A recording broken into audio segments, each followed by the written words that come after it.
未来予想2045へようこそ。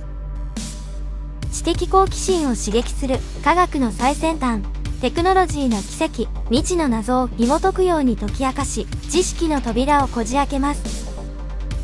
科学技術が進歩すると、脳の仕組みや機能に関する理解が進みます。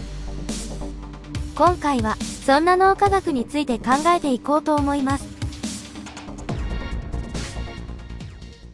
ニューロテクノロジーと脳研究は、脳の仕組みや機能を理解し、その知識を利用して技術を開発する分野です。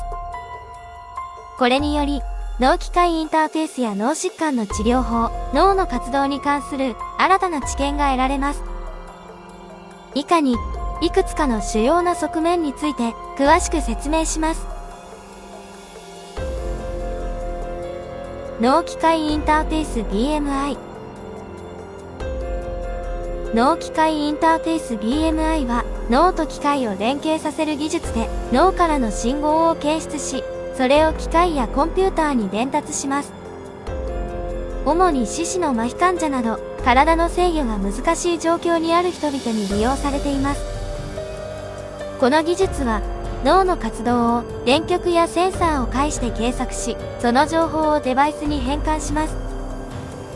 例えば、脳からの指令をコンピューターで解釈し、車椅子や義手、ロボットアームなどを動かすことが可能です。BMI は日常生活において身体機能の喪失や制約を克服する手段として期待されています。患者は脳の信号を活用し、外部デバイスを思い通りに制御できるようになります。これにより、四肢の損失による生活の制約を軽減し、独立性や生活の質を向上させることが可能です。さらに、BMI の進歩は、神経科学や工学の融合により推進されています。非収集的な計測技術の向上や、脳機械インターフェースの高度な制御技術の発展により、患者の脳活動をより正確に捉え、より効果的な制御が実現されています。ただし、BMI の利用には課題も存在します。個々の脳の特異性や個人差、技術の限界などが考慮されなければなりません。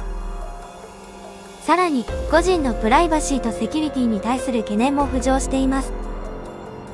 これらの課題への解決策を見つけつつ、BMI 技術がますます進化し、患者の生活を改善する可能性が広がっています。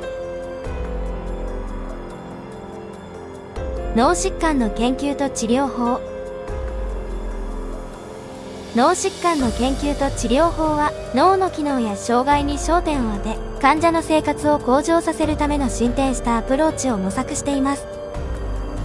この分野では神経科学と医学が連携し、新たな治療法や診断手法の開発が進んでいます。研究は神経変性疾患や精神疾患など様々な脳疾患に焦点を当てています。例えば、アルツハイマー病やパーキンソン病などの神経変性疾患に対しては、異常なタンパク質の蓄積を阻止する新しい薬剤の開発が進められています。これにより、病態の進行を遅らせたり、症状の緩和が期待されています。また、脳疾患に対する治療法として、脳深部刺激法や非侵襲的脳刺激法も注目を集めています。これらの手法は電気刺激を用い、特定の脳領域を刺激することで、症状の改善を図ります。例えば、パーキンソン病患者においては、特定の深部領域への電気刺激が運動機能の向上に寄与することが確認されています。さらに、非侵襲的な手法も進化しており、脳の活動を調整するための新しいアプローチが模索されています。磁気刺激や光刺激を用いて神経細胞の活動を制御する手法は、精神疾患やうつ病などへの治療法として研究されています。しかし、これらの治療法や研究には課題も存在します。個々の患者の特異性や治療の持続性、副作用の管理などが挙げられます。また、精神疾患のように症状が主観的である場合、正確な評価や治療の進展も難しい側面があります。脳の活動の可視化と理解。脳の活動の可視化と理解は、最先端の技術を駆使して、複雑な神経プロセスを観察し理解する試みです。この分野では、非侵襲的で精緻な手法が発展し、脳内の出来事を視覚的に捉えることが可能になっています。機能的磁気共鳴イメージングや脳波計測など、非侵襲的な手法が脳の内部の活動を可視化するために使用されています。fMRI は血液の酸素供給量の変化を検出し、脳の活発な領域を色で示すことができます。これにより、特定の課題や活動に対する脳の反応をリアルタイムで把握できます。脳波計測は、頭皮上での電極を用いて脳の電気活動を記録します。これにより、異なる脳波の周波数や振幅を分析することが可能で、睡眠の段階や異常な脳活動を把握する手段として広く利用されています。これらの技術を用いて、学習、記憶、感情などの脳の機能に関する理解が進んでいます。例えば、ある活動に対する脳の反応がどの領域で生じているかや、異なる課題において脳の活動パターンがどのように変化するかを詳細に調査できます。また、これらの可視化手法は病態理解や診断にも応用されています。脳の異常な活動や神経変性疾患に伴う変化を捉え、早期の診断や治療に貢献しています。精密な可視化により、医師は患者の脳の健康状態をより正確に評価し、適切な対処法を検討することができます。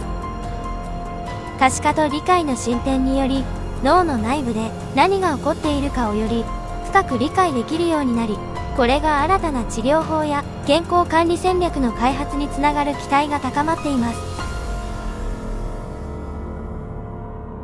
脳への介入技術。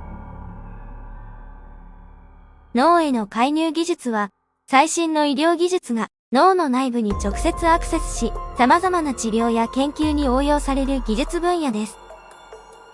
これらの技術は、神経科学や医学の進歩により発展し、複雑な神経ネットワークに対して新しいアプローチを提供しています。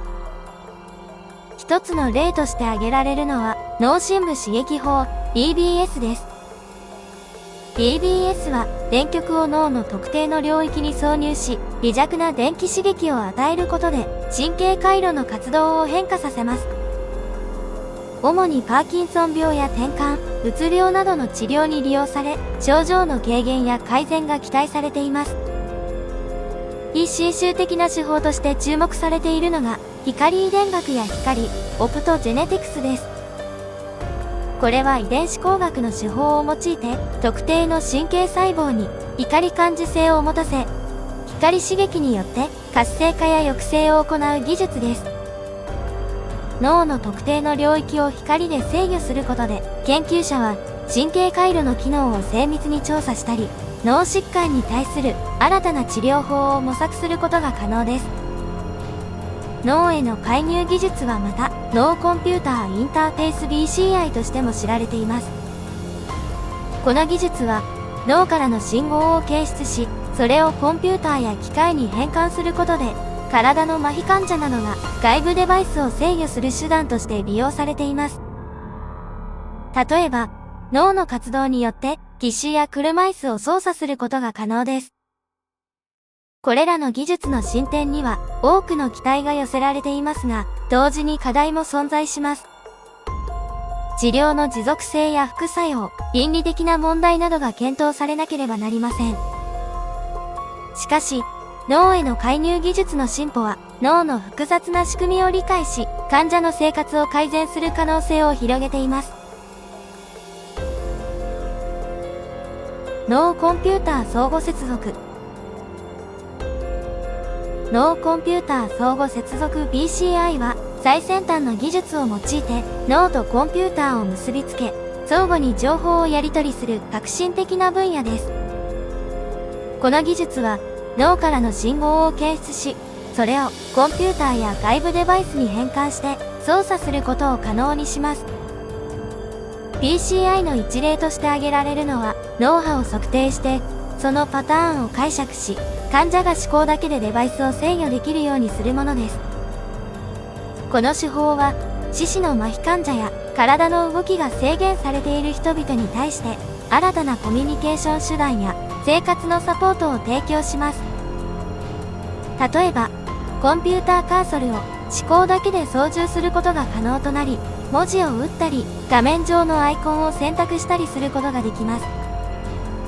また、PCI は脳への情報の送信も可能であり、コンピューターからの視覚や聴覚の情報を脳に伝えることができます。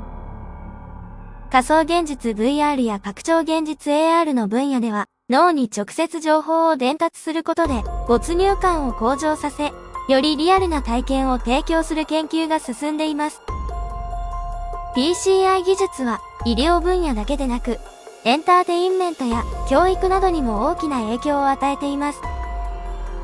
脳の活動を読み取り、それに基づいてデバイスやアプリケーションを制御することで、新しいユーザーエクスペリエンスの構築が可能となります。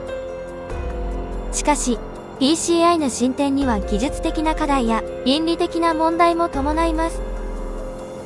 脳とコンピューターのインタラクションがより複雑になるにつれ、情報のセキュリティやプライバシーの保護が重要なテーマとなっています。技術の進化と同時に、これらの側面も検討され、安全かつ倫理的な PCI の発展が期待されています。